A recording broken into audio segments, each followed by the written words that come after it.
আসসালামু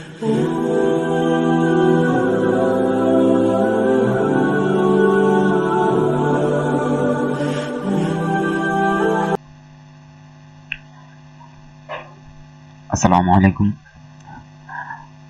আমার চ্যানেলে আপনাদেরকে স্বাগতম। আমরা অনেকে আছি যারা ওয়ার্ডপ্রেস ওয়েবসাইট তৈরি করতে শিখতে চাই, যে কিভাবে তৈরি করে, কিভাবে ই কমার্স সেট আপ করে ই কমার্স বিজনেসের জন্য।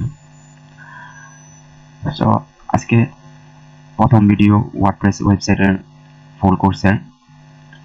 আজকের ভিডিওতে দেখাবো যে কিভাবে আপনারা প্যান্থাউন ওয়েবসাইট তৈরি করতে পারেন। প্যান্থাউন দিয়ে ওয়ার্ডপ্রেস ওয়েবসাইট তৈরি করতে পারেন। আমরা অনেকে আছি যারা প্যান্থাউন অ্যাকাউন্ট ক্রিয়েট করতে পারি না। এই যেটা দেখতে পাচ্ছেন, এটা হচ্ছে আমার অনেক আগের প্যান্থাউন ওয়েবসাইট। আমি কয়েক মাস যাবত এটাতে অ্যাক্টিভিটি নেই বলে এখন এটাতে কি যেন দেখাচ্ছে। এগুলা সমস্যা নাই, এগুলা ঠিক করে ফেলা যাবে। আমরা অনেকে আছি এখন নতুন, যদি আপনাকে আরেকটা জিমেল দিয়ে আমি দেখাচ্ছি।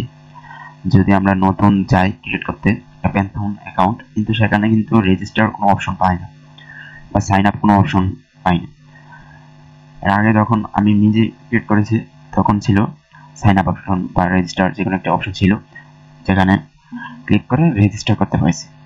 কিন্তু এখন গেট স্টার্ট দিলে, আমি যদি এটা নিউ উইন্ডোতে দিই, এখন গেট স্টার্ট দিলে সেটা লেখা আছে যে getting started is easy, please request and invite for from the other partner বা এজেন্সি, এসব থেকে আপনাকে ইনভাইট দেওয়ার জন্য বলতেছে, তবেই আপনি এখানে জয়েন দিতে পারবেন। কিন্তু না, আপনি চাইলে এখানে অ্যাকাউন্ট ক্রিয়েট করে দিতে পারবেন। এই যে রিকোয়েস্ট এ ডেমো, এই রিকোয়েস্ট এ ডেমো এটাতে ক্লিক করবেন। তারপর এখানে ডেমো রিকোয়েস্ট পাঠানোর একটা অপশন আসবে, শুধুমাত্র নিজের জিমেল আর phone number. Phone number optional, শুধুমাত্র জিমেল দিলেই হবে। কারণ প্রচুর লোডিং নিতেছে। আমি এই জিমেলটা দিয়ে গতকালকে আমি রিকোয়েস্ট করছি, রিকোয়েস্ট পাঠাইছি। এই যে এখানে আমার জিমেলটা দিছি, আমি ফোন নাম্বার দিইনি, এভাবেই রিকোয়েস্ট পাইছি। তো এখন দেখি আমাকে অ্যাকাউন্ট ক্রিয়েট করতে হয়তো বা লগ ইন করতে দেয় কিনা। আমি অ্যাকাউন্ট অপশনে যাই,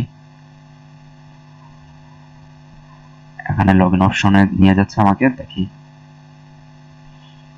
নেটওয়ার্ক প্রচুর স্লো, যার কারণে এত লোডিং। তো log in with Google, connect with Google, আশা করি যে অ্যাক্সেস দিবে।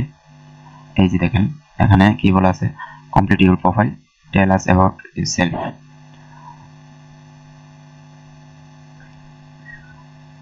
কান্ট্রি বাংলাদেশ,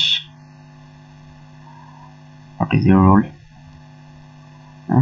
এখানে কিছু একটা স্টুডেন্ট এডুকেশন সব দিলাম, কন্টিনিউ, ইয়েস। এখানে ফর্মটা ফিল আপ করলাম, দেখা যাক এখন ড্যাশবোর্ডে নিয়ে যায় কিনা। লেখা তো আসতেছে যে প্যান্থাউন ড্যাশবোর্ড, এই যে এই জায়গায় দেখতে পাচ্ছেন। তারপর দেখি এগুলো ডিলিট করে দিই, নেটওয়ার্ক যেহেতু প্রচুর স্লো।